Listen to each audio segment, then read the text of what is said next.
तो बच्चों हम पोअम पढ़ चुके थे वोकेशन, और राइटर कौन थे हमारे पोअम के? राइटर हैं रविंद्रनाथ टैगोर। ठीक है, तो बच्चों आज हम उसी पोअम के क्वेश्चन एंड आंसर्स करने वाले हैं। तो फटाफट अपनी कॉपी और पेन लेके बैठिए, शुरू करते हैं। Your partner and you may now be able to answer these questions, यानी आप इनके क्वेश्चंस के आंसर देने में अभी एबल है, समर्थ हैं। ठीक है, Who is the speaker in the poem? हमारी जो पोअम है वोकेशन, उसमें स्पीकर कौन है बच्चों? यस, जैसा कि हमने पढ़ा था कि एक स्कूल जाने वाला बच्चा, आप ही की तरह स्कूल जाने वाला बच्चा है, वो दिमाग में उसके क्या क्या आता है? जब वो स्कूल जाता है, वो मार्केट जाता है, वो कहीं भी जाता है, तो वो अलग अलग लोगों को देखता है। किस किस को देखा था उसने? यस, उसने फर्स्ट देखा था हॉकर को, फिर उसने गार्डनर को देखा था, फिर नाइट में किसको देखा था उसने? वॉचमैन को देखा था। ठीक है, आगे चलते हैं। Who are the people the speaker meets, किस किस से मिला था वो, किस किस से मिलता है वो? ठीक है, व्हाट आर दे डूइंग, और वो क्या कर रहे हैं? ठीक है, आंसर देखिए। The speaker of the poem is a school going child. जैसा कि हम पोअम में पढ़ चुके हैं, स्पीकर कौन है? कौन बता रहा है ये पोअम? ये पोअम बता रहा है एक स्कूल गोइंग चाइल्ड, स्कूल जाने वाला बच्चा, आप ही की तरह। ठीक है, एवरी डे ही happens to meet the hawker who sells bangles, the gardener who digs the garden. वो किससे मिलता है बच्चों? वो मिलता है किस किस से? हॉकर से। वो क्या करता रहता है? चूड़ियाँ बेचता है। द गार्डनर, माली से। वो डिग्स द गार्डन, वो गार्डन को खोदता रहता है, खुदाई करता रहता है। एंड ए वॉचमैन, वॉचमैन से। Who keep a close watch on the street the whole night, और पूरी रात वो क्या करते हैं? गली में सबकी सुरक्षा का काम करते हैं, यानी ध्यान रखते हैं। चलते हैं क्वेश्चन नंबर सेकेंड।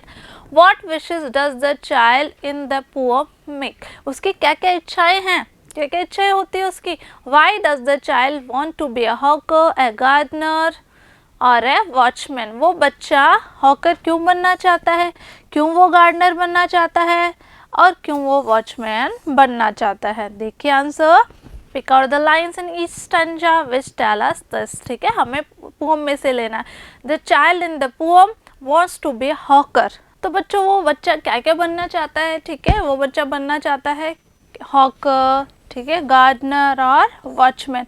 अब वो क्यों बनना चाहता है? तो आपको क्या करनी है? ये लाइंस जो है इस पोएम में दिए हुए वो फाइंड आउट करनी है और आंसर आपको करना है। ठीक है, आगे चलते हैं। थर्ड देखिए, from the way the child envies the hawker, the gardener and the watchman we can guess that there are many things the child has to do और मस्ट नॉट टू डू।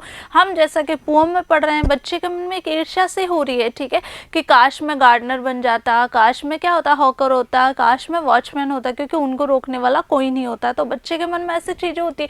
तो कौन सी ऐसी चीज़ें हैं जो बच्चा कर सकता है और वो नहीं कर सकता?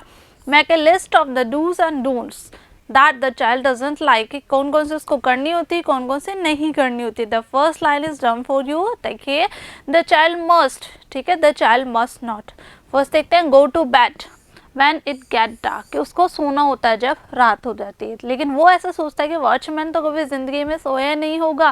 क्यों? क्योंकि वो वॉचमैन को हमेशा देखता रहता है कि वो हमेशा क्या करता है? सेफ्टी के लिए काम करता रहता है, पूरी रात वो जागता रहता है। तो बच्चे के मन में यही रहता है कि मुझे ऐसा लगता है कि ये अपनी लाइफ में कभी नहीं सोए हैं। ठीक है, आगे है, गेट बैक्ड इन द सन और गेट वेट। ठीक है, वो बच्चा जो है, ठीक है, वो मस्ट नॉट मतलब बच्चा नहीं हो कर सकता, क्या? धूप में अपने आप को नहीं भिगा सकता, धूप में और पसीने में अपने आप को नहीं परेशान कर सकता। कहने का मतलब है, जब वो ये देखता है कि गार्डनर जो है वो पूरा पसीने में हो गया है, ठीक है, और वो धूप में आराम से खड़ा हो सकता है, वो पूरी तरीके से काम भी कर सकता है, लेकिन बच्चे के लिए ये चीज़ अलाउ नहीं है। जैसा कि गेट बैक्ड मैंने आपको बताया था, बैक्ड मतलब पकाना, पकाने का मतलब है धूप से है यहाँ पे। ठीक है, कड़ी धूप में जब निकलते हैं तो पेरेंट्स क्या करते हैं? मना करते हैं, धूप में नहीं निकलना है। ठीक है, लेकिन बच्चे के मन में ऐसा है कि गार्डनर को तो कोई रोकने वाला नहीं होता, लेकिन मेरी मदर जो है, मेरे पेरेंट्स मुझे मना करते हैं कि तुम्हें दोपहर में धूप में बाहर नहीं निकलना होता है। ठीक है,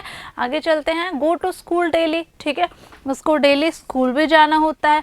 walk on dark and lonely street at night, और इस बात की उसको मनाही होती है कि वो अंधेरे में और सुनसान सड़कों पे रात में अकेले नहीं निकलेगा। ठीक है, तो ये चीज़ें करनी थी, ये नहीं करनी थी। Okay, now add to the list your own complaints, ठीक है, about the things you have to do or must not to do। क्या करना है आपको? now add to the list your own complaints, आपको ऐड करनी है कौन कौन सी चीज़ें आपको करनी चाहिए, कौन सी नहीं। थर्ड देखिए, like the child in the poem you perhaps have your own wishes for your self, कि इस पोअम में हमने जिस बच्चे के बारे में पढ़ा इसी तरीके इसकी जो इच्छाएं, आपके भी वैसे कोई विशेस होगी, आपके भी कोई इच्छाएं होंगी, ठीक है। टॉक टू योर फ्रेंड, अपने फ्रेंड को बताइए, उससे बात कीजिए यूजिंग आई विश, आई वर और डू योरसेल्फ। आपको अपनी जो जो इच्छाएं हैं इस तरीके से आपको ये कंप्लीट करनी है। आगे चलते हैं। Find out the different kinds of work done by the people in your neighbourhood. आपको क्या करना है, आपके पड़ोस में आप जो आसपास जो जो चीज़ें देखते हो उसमें अलग अलग तरह के काम करते हैं लोग, ठीक है। तो आपको उनको फाइंड आउट करना है। Make different cards for different kinds of work, ठीक है। आपको अलग अलग कार्ड बनाने, इसमें क्या करना है, make different card for different kinds of work, अलग अलग तरह के जो जो वर्क हैं, ठीक है, उनको कार्ड बनाने हैं आपको और उन पे मेंशन करना है, उन पे लिखना है। You can make the card colourful with picture of the person doing the work.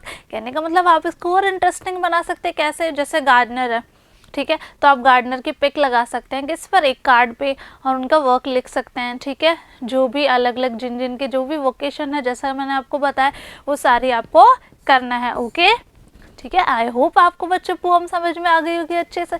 जो जो आपको वर्क मिला है वो आपको कंप्लीट कर लेना है। ओके, मैं मिलूंगी आपसे नेक्स्ट वीडियो में। तब तक के लिए पढ़ते रहिए, आगे बढ़ते रहिए। Thank you.